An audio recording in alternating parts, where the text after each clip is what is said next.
Servus! Und grüß euch, ihr Lieben. Ja, seit 1,5 Jahren leben wir in unserem selbst ausgebauten Campervan. Und jetzt ist es soweit, wir zeigen ihn euch. Kommt's mit! Hier befinden wir uns in unserer Sitzecke, unserem Lieblingsplatz im Campervan. Wir essen hier, schneiden unter anderem Videos für euch oder genießen einfach den Ausblick nach außen. Ja, das ist nicht nur unsere Sitzecke, sondern wir haben natürlich Stauraum unter den 2 Sitzen. Hier oben zum Beispiel sind unsere Wintersachen, warme Decken, Jacken und vieles mehr. Es ist ja ein riesen Raum hier oben und das nutzen wir dafür. Dann haben wir hier noch einmal 4 Fächer. Da haben wir unter anderem unsere Elektronik und Ladegeräte. Dann haben wir hier unsere kleine Bücherei. Das sind übrigens Lederriemen, die Leni selbst genäht hat aus einer alten Lederjacke. Die haben wir überall in unserem Bus benutzt. Hier haben wir unsere restliche Elektronik. Hier liegt unter anderem alles, was geladen werden soll, weil wir hier USB-Anschlüsse haben. Und hier haben wir auch Schreibwaren und auch unsere tolle Lichterkette seit Weihnachten. Hier ist unser Flachbildschirm. Der wird gespeist entweder von einer Android Smart TV Box oder von unserem Laptop, falls wir ihn anschließen zum Videoschneiden. Das Ganze funktioniert folgendermaßen. Audio wird gespielt über diesen Verstärker hier oben, über die 4 Boxen, die wir im Bus verteilt haben. Weiter geht's mit unserer Küchenzeile. Hier war uns ganz besonders wichtig, dass wir viel Ablagefläche haben, da wir unsere Mahlzeiten größtenteils selbst zubereiten. Wir haben hier mal eine tolle Ablagefläche und hier. Hier befindet sich unser erster Schrank, wo Öl drinnen ist, Salz und diverse andere Gewürze. Dann haben wir hier auch noch einen großen Schrank mit diversen Schüsseln und unserem Omnia drinnen. Ja, wir haben einen gasbetriebenen Herd mit 3 Flammen. Wir haben auch einen Dunstabzug, der uns sehr wichtig ist, weil wenn wir braten und kochen, dann ist es nicht so toll, wenn dann der ganze Bus nach Gebratenem stinkt. Dann geht es weiter mit unseren Schubläden. Hier befindet sich unser Besteck drinnen.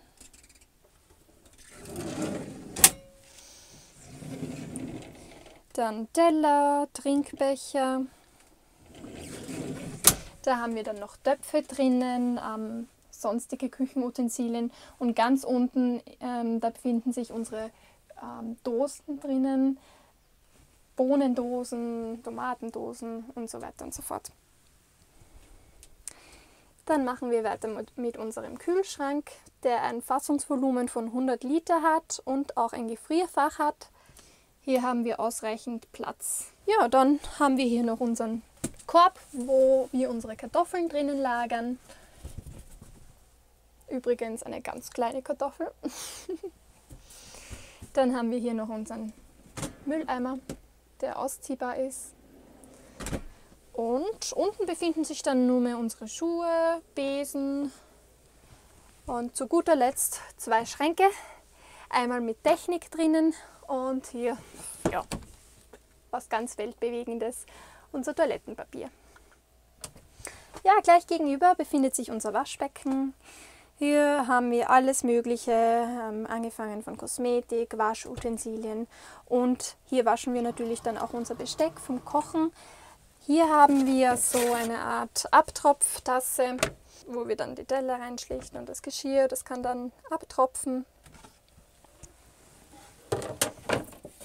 Ja, liebe Leute, ich stehe jetzt gerade in unserer Dusche und das werde ich euch jetzt demonstrieren, wie das funktioniert. Nämlich haben wir hier unseren normalen Wasserhahn, den wir hier heraus befördern und der sich gleichzeitig zu unserem Duschkopf umwandelt. Hier ist unser Duschvorhang. So sieht das Ganze dann aus. Hier machen wir zu. Und damit wird in der Küche nichts nass. Und auf dieser Seite ist alles silikoniert. Auf dieser Seite kann es auch nass werden. Es hat sich top bewährt. Seit 1,5 Jahren haben sich nicht wirklich Probleme ergeben. Und wir würden das immer wieder so machen. eine Dusche braucht man unbedingt. Die Duschtasse hat an allen 4 Ecken einen Abfluss. Das heißt, es ist egal, wo wir stehen, wie wir stehen, ob wir ein bisschen schief stehen, das Wasser kann ablaufen. Und wir haben natürlich auch warmes Wasser. Wir haben einen Gas-Warmwasserboiler. Das heißt, den drehen wir kurz bevor wir duschen wollen auf. Und dann haben wir warmes Wasser. Den Vorhang haben wir flott wieder weggepackt und der Duschkopf kommt wieder an seinen Platz zurück.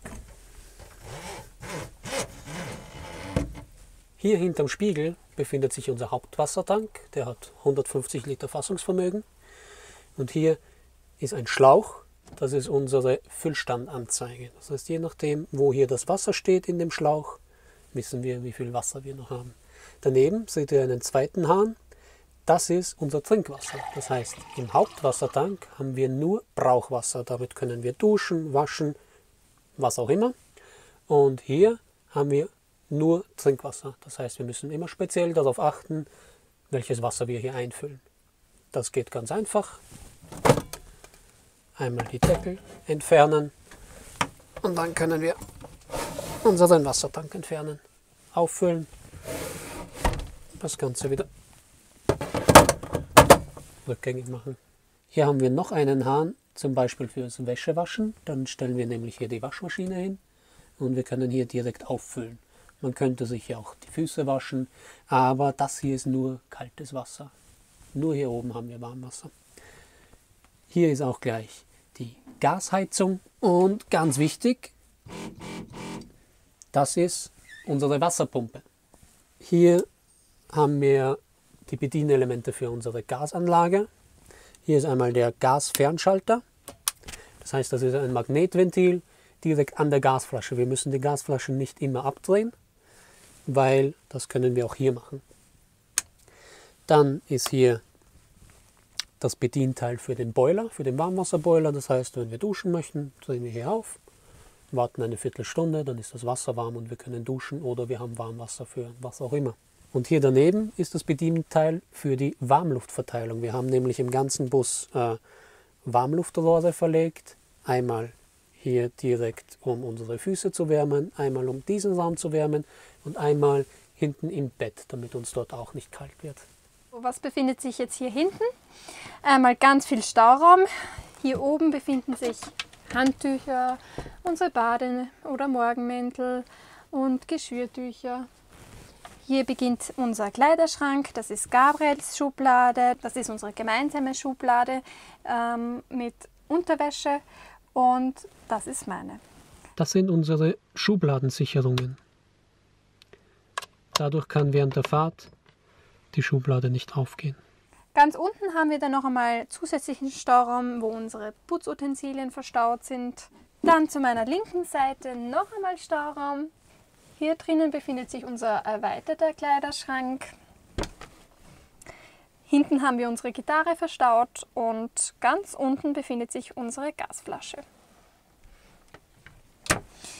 In diesem Schrank haben wir unsere Lebensmittel, angefangen von Mehl, Nudeln, Gewürzen und Süßigkeiten. Hier ist alles Wichtige verstaut. Hier haben wir unseren Zugang zur Garage, also im Notfall können wir da auch mal nach hinten und irgendwas nach vorholen. Hier haben wir weitere Schuhe und unsere Schmutzwäsche verstaut. So, liebe Leute, hier befinden wir uns in unserem Schlafzimmer. Das Bett hat 1,95 m x 1,20 m und es ist mehr als genügend groß für uns. Hier oben haben wir unser Dachfenster mit Ventilator. Hier ist unsere Ausbuchtung, das haben wir seit einem halben Jahr und damit ist unser Bett eben gewachsen auf 1,95 m. Davor hatte es 1,85 m. Hier haben wir unseren Kohlenmonoxidmelder. Dann haben wir hier noch 2 Fächer. Da im Eck ist was ganz Besonderes. Hier ist unsere Klimaanlage. Sie hat ihre Ansaugung hier unten. Da ist auch der Temperaturfühler drin. Von hier wird die zu kühlende Luft angesaugt. Und hier kann ich jetzt aufdrehen. Da haben wir die Temperaturanzeige. Und das kann ich auf 19 Grad, auf 20 Grad einstellen. Dann zirkuliert hier die Luft und es wird nur hier hinten dieser Bereich gekühlt. Damit die Klimaanlage auch effizient arbeiten kann, haben wir hier einen Vorhang. Mit dem können wir den Schlafbereich abtrennen und dann muss sie nicht den ganzen Raum hier kühlen, sondern sie kühlt nur den hinteren Bereich. Falls es jemanden interessiert, die Klimaanlage besteht aus einem Peltier-Kühlelement, das 500 Watt Leistung hat. Die Technik für die Klimaanlage habe ich mir aus der PC- und Serverindustrie abgeschaut und für uns funktioniert es gut. Ja, wie man sieht, haben wir ein großes Platzangebot, worüber wir wirklich sehr happy sind. Das heißt, wenn der eine mal Video schneiden möchte, dann kann sich der andere dabei nach hinten aufs Bett legen, lesen oder sonstiges machen. So, liebe Leute, jetzt kommen wir zur Technik. Wir befinden uns in einem 2007er Iveco Daily mit 2,3 Liter Dieselmotor. Der hat 115 PS, 5-Gang-Getriebe.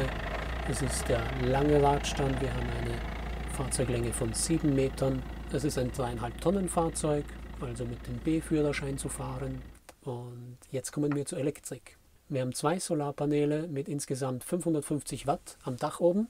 Dann haben wir unter der Bank, wo ich gerade sitze, einen 200 Ampere-Stunden Lithium-Eisenphosphat-Akku. Der Akku wird gespeist entweder von Solar oder von Landstrom oder von der Lichtmaschine. Das Ganze funktioniert entweder mit dem Solarwechselrichter oder mit einem 220 Volt Ladegerät oder mit einem Ladebooster. Da haben wir ein Kombigerät von Büttner verbaut. Da ist der Ladebooster und das 220 Volt Ladegerät in einem. Zusätzlich habe ich noch ein Trennrelais verbaut, falls es nötig wäre, falls der Strom von den Ladegeräten nicht ausreicht, können wir direkt Strom von der Lichtmaschine in den Akku schicken. Ich habe auch noch einen Messschand, einen Batteriecomputer, den können wir jetzt kurz einblenden. Der hat diverse Informationen. Man kann ihn die Informationen geben, nämlich was für einen Akku man hat, wie viel Amperestunden der hat. Und dann kann der Batteriecomputer berechnen, wie viel Prozent der Akku gerade noch hat, wie viel entladen wurde. Und ich kann auch nachschauen, wie viel Kilowattstunden verbraucht wurden. Und wir haben ungefähr einen Durchschnitt von 1,5 Kilowattstunden Verbrauch pro Tag. Hier haben wir den Schalter für den Wechselrichter, wenn wir 220 Volt benötigen. Wir haben hier eine Steckdose, einen Ausgang für 220 Volt und wir haben hinter den Fernseher einen Ausgang für 220 Volt. Hier ist unsere Hauptstromverteilung mit unserem Hauptschalter. Da haben wir noch jeweils einen und oben drüber einen zweiten Sicherungsblock. Und hier ist das Bedienteil für unser Büttner Kombigerät. Also, liebe Leute, hier sind wir jetzt unter unserer Bank.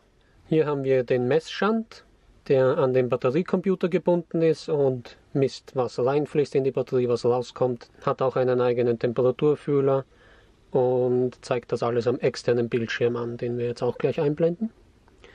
Dann haben wir hier die Hauptsicherung, das ist eine große ANL-Sicherung.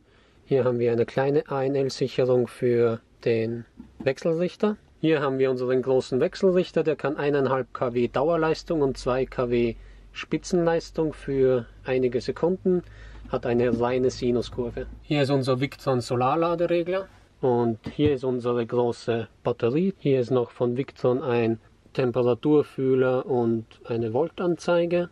Das kann auch über Bluetooth mit dem Solarladeregler kommunizieren. Hier ist noch der Temperaturfühler mit dazu gebunden vom Batterieschand. Hier drüben sind noch die Steckdosen von innen. Das sind Steckdosen für den Verbau in Schränke. Und darunter hängen diverse Ersatzsicherungen, ANL und Mini-ANL. Dann haben wir hier in dem PVC-Rohr die 220 Volt Verkabelung, die hier zu einem eigenen Kasten reingeht mit einem Leitungsschutzschalter und Fehlstromschutzschalter. Das wird direkt gespeist vom Wechselrichter. Hier hinten unterhalb des Solarladereglers sind noch einmal die Sicherungen, einmal für die PV-Leitung und einmal für die Plusleitung zur Batterie. Es war uns natürlich auch wichtig, dass wir vom Wohnbereich in die Kommandozentrale können, deshalb unser Durchgang. Es war hier eine Dreiersitzbank, die haben wir ausgetauscht gegen einen normalen Sitz. Wir haben jeweils beidseitig Armlehnen. Hier ist unsere Handyhalterung, Radio, Bildschirm für die Rückfahrkamera. Das wird betätigt mit dieser Fernbedienung. Das funktioniert über 12 Volt Funkrelais. Auf dieser Fernbedienung habe ich auch noch ein 12 Volt Funkrelais, womit das Abwasserablassventil betätigt wird. Das heißt, wenn ich über dem Kanal stehe, wo abgelassen werden soll, drücke ich auf D und das geht automatisch auf und das Grauwasser wird abgelassen. Ja, so viel dazu. Ansonsten die Front, das ist einfach normale Pkw-Bedienung. Es ist ja ein Fahrzeug unter 3,5 Tonnen. Denn jeder, der ein Pkw fahren kann, kann auch dieses Fahrzeug fahren. Bis auf das, dass es halt ziemlich groß ist. Es ist gewöhnungsbedürftig. Jetzt zeigen wir euch noch kurz unsere Garage. Hier haben wir noch einmal zusätzlich 30 Liter Brauchwasser. Das heißt, bevor es ausgeht oder falls es knapp wird, können wir das benutzen. 20 Liter Diesel. Hier haben wir neuerlich erst in Marokko noch einmal Trinkwasser dabei, weil man nicht überall Trinkwasser bekommt. Deshalb hier noch einmal 20 Liter Vorrat. Unsere Stühle, unser Tisch, 2 Klappfahrräder, dahinter unsere Waschmaschine, ein aufblasbares Paddleboard. Hier kann man noch mal Licht machen. Dann Wanderstöcke, der obligatorische Golfschläger. Da ist auch noch unser Wasserschlauch drin zum Wasser nachfüllen. Hier haben wir diverse Elektro-Akku-Werkzeuge. Hier normales Werkzeug, Steckschlüssel, Ratschensatz. Dann haben wir hier noch einmal 12 Volt Ausgänge. Da wird unter anderem die Pumpe für das Paddleboard betrieben. Hier ist unser Gasmelder. Der kann alle möglichen Gase, Aerosole und auch unter anderem Alkohol melden. Da oben ist unsere Rückfahrkamera. Das ist unsere Ausbuchtung von außen. Damit haben wir 10 cm mehr Beinfreiheit im Bett. Ja, liebe Leute, ich hoffe, die Tour hat euch gefallen. Nun werden wir noch ein paar Kleinigkeiten erwähnen. Der größte Teil dieses Fahrzeuges ist selbst ausgebaut worden von mir. Ich denke, so ein Ausbau ist selten ganz fertig. Man hat immer wieder Verbesserungsmöglichkeiten. Wenn einem was nicht gefällt, kann man das auch ändern. Wir sind im Großen und Ganzen wirklich sehr zufrieden mit unserem Iveco. Wir reisen total gerne damit. Wir haben wirklich immer unser Haus überall mit. Alles, was wir brauchen, passt da rein. Wir haben manchmal sogar zu viel Platz. Aber ja, man kann also lieber mehr Platz als zu wenig Platz. Auf alle Fälle, ja. Stauraum ist in unserem Fall kein Problem. Ihr habt ja gesehen, überall die Hängeschränke und hinten Gewandschrank in der Garage. Wir haben ja eine riesen Garage. Also wir können tatsächlich alles mitnehmen, was wir benötigen auf unseren Reisen. Nun noch ein paar Sachen, was uns zwischendurch aufgefallen ist. Wir haben im ersten Jahr eine Campingtoilette mitgehabt, die haben wir kein einziges Mal benutzt. Wir haben sie neu gekauft und auch unbenutzt, quasi neuwertig, neu auch wieder verkauft nach einem Jahr. Und wir sind jetzt ohne Toilette unterwegs und es war für uns noch nie ein Problem. In dem Fall bewährt sich der gute alte Spaten. Ja, also wir haben alles wirklich mit sehr viel Liebe gemacht. Die Sofabezüge haben wir alle selber ausgesucht und dann auch selber genäht. Im Großen und Ganzen ist wirklich alles so, wie wir es wollten und wie es für uns persönlich passt. Eins kann man noch dazu sagen, wir haben das Ganze mit einem begrenzten Budget gemacht und wir haben es nicht einmal aufgebraucht. Das heißt, wir sind unterm Budget geblieben, es ist sogar noch Geld übrig gewesen. Warum? Weil wir natürlich mit dem Geld länger reisen wollen. Richtig. Und eins noch, ich habe immer darauf geschaut, entweder Gebrauchtes zu kaufen oder zu recyceln. Und wie zum Beispiel unsere Lederriemen. Lederriemen. Ja, genau. Und damit haben wir uns natürlich einiges an Geld gespart. Die ganzen Fronten der Hängeschränke und hinten vom Kleiderschrank und so weiter, das ist alles Secondhand von Ikea. Das ist eigentlich alles aus der Ikea Fundgrube. Das ist ein heißer Tipp. Es ist natürlich nicht allzu leicht, also wenn ihr auf Leichtbau setzen wollt, dann könnt ihr das nicht nutzen, weil das ist von einem ganz normalen Kleiderschrank oder einer Küchenzeile, was irgendwann einmal bei Ikea ausgestellt war. Die Tische sind auch von Ikea, das sind eigentlich Klapptische, die was an die Wand angeschraubt werden und weggeklappt werden können. In dem Fall benutzen wir sie nicht als Klapptische. Diese Ablagefläche und dieser Tisch sind beide ein Element. Es war günstiger, diese Tische zu kaufen und zweckentfremden, als das Material für den Tisch woanders einzukaufen. Also man muss immer gut überlegen und klug sein, wo man die Sachen herbezieht, damit man eben möglichst viel sparen kann und in dem Fall bei uns dann so lange wie möglich reisen kann. Ja, ich hoffe, es hat euch gefallen. Ihr könnt auch gerne noch Fragen in den Kommentaren dalassen. Zu diversen Details. Also wir haben jetzt nicht alles genau erklärt, weil sonst würde das Video wahrscheinlich eine Stunde gehen oder so. Also falls euch etwas speziell interessiert, können wir eventuell dazu noch ein Video machen oder wir antworten euch darauf in den Kommentaren. Ja, dann macht es gut Pfiat euch! und bis zum nächsten Mal.